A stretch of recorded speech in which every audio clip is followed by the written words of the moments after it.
इंसानी तारीख हमें ये सिखाती है कि कौमों की असल पहचान उनके वसाइल, ताकत या अददी अक्सरियत से नहीं होती, बल्कि उस निज़ाम से होती है जो वो इंसान के लिए इख्तियार करती है। वो मुआशरा जो रिश्तों का एहतराम, अदल का क़याम और इंसान की हुर्मत को यकीनी बनाता है, वही हकीकत में जिंदा रहता है। दीन इस्लाम ने आगाज ही से इंसान को इंसान समझने का जो मयार दिया, वो दुनिया के तमाम नजरियात से मुनफरिद और आला है, और रसूल अकरम सल्लल्लाहु अलैहि वसल्लम की सीरत इस मयार की अमली तस्वीर है। हजरत अस्मा रज़ी अल्लाह ताला अन्हा बयान करती हैं कि उनके वालिदा उस वक्त इस्लाम कबूल नहीं कर चुकी थी, बल्कि मुशरिका थीं और सुलह हुदैबिया के मौके पर मुखालिफ फरीक से ताल्लुक रखती थीं। एक मर्तबा वो मदीना मुनव्वरा आई तो हजरत अस्मा रज़ी अल्लाह ताला अन्हा के दिल में ये सवाल पैदा हुआ कि क्या वो एक मुशरिका माँ के साथ सिला रहमी कर सकती हैं। इस सवाल के साथ वो नबी करीम सल्लल्लाहु अलैहि वसल्लम की खिदमत में हाजिर हुई। हज़रत अकरम सल्लल्लाहु अलैहि वसल्लम ने बगैर किसी तरदीद के फरमाया, हाँ, अपनी वालिदा के साथ सिला रहमी करो और उनके साथ अच्छा सलूक करो। ये जवाब महज एक बेटी के लिए नहीं था, बल्कि ये दीन हक के निजाम का वो असूल था जिस पर एक पूरा मुआशरा कायम किया गया।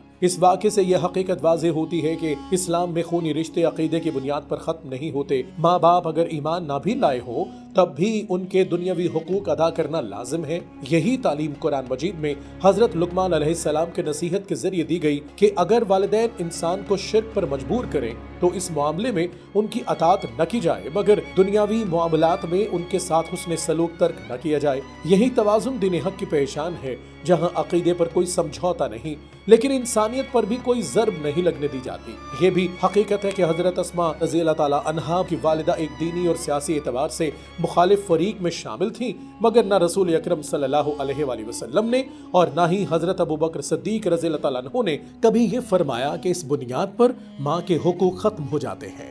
इससे ये असूल सामने आता है कि इस्लाम में इख्तलाफ की बुनियाद नफरत नहीं बल्कि दावत है, और मुखालिफत का मयार मजहब नहीं बल्कि जुल्म और नाइंसाफी है। दीनी हक का निज़ाम इंसान को इसके अकीदे से पहले इसको इंसानियत के दायरे में महफूज करता है, और यही वो पहलू है जिसने गैर मुस्लिम अक़वाम को भी इस्लाम की तरफ मुतवज्जे किया। अगर हम आज अपने मुआशरों पर नजर डालें तो एक तल्ख हकीकत सामने आती है कि हमने उसी दीन को तकसीम का जरिया बना लिया है जो हमें जोड़ने आया था। मसलक, इलाका और समाजी शनाख्त की बुनियाद पर न सिर्फ मुआशरा बढ़ चुका है बल्कि खूनी रिश्ते भी इस तकसीम के नजर हो रहे हैं। मस्जिदें अलग हो रही हैं, दिल अलग हो रहे हैं, और वो रहमत जिसने दुनिया को मुतासिर किया था आज हमारे रवैयों में नजर नहीं आती।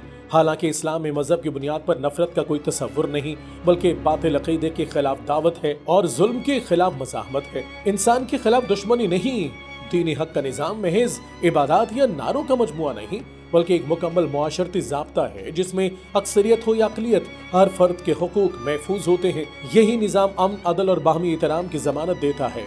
आज उम्मत मुस्लिमा को ये सोचने की ज़रूरत है कि क्या हम वाकई इस निज़ाम के नुमाइंदा हैं जिसे रसूल रहमत सल्लल्लाहु अलैहि वसल्लम ने अमलन नाफिज करके दिखाया, या हमने अपने तासुबात और गिरोही मफादात के लिए इसके पैगाम को महदूद कर दिया। अगर हमने दीन हक के इस जामे और आदिलाना तसव्वुर को दोबारा जिंदा न किया तो वो दीन जो इंसानियत के लिए रहमत बनकर आया था हमारे हाथों एक इख्तिलाफी नारा बनकर रह जाएगा। असल कामयाबी इसी में है कि हम इस्लाम को दावों से नहीं बल्कि किरदार से जिंदा करें, क्योंकि दीन हक का निज़ाम वही है जो इंसान को उसका हक देता है, चाहे वो अक्सरियत में हो या अक़लियत में, और यही वो रास्ता है जो दुनिया और आखिरत दोनों में सुरखरू होने की जमानत है।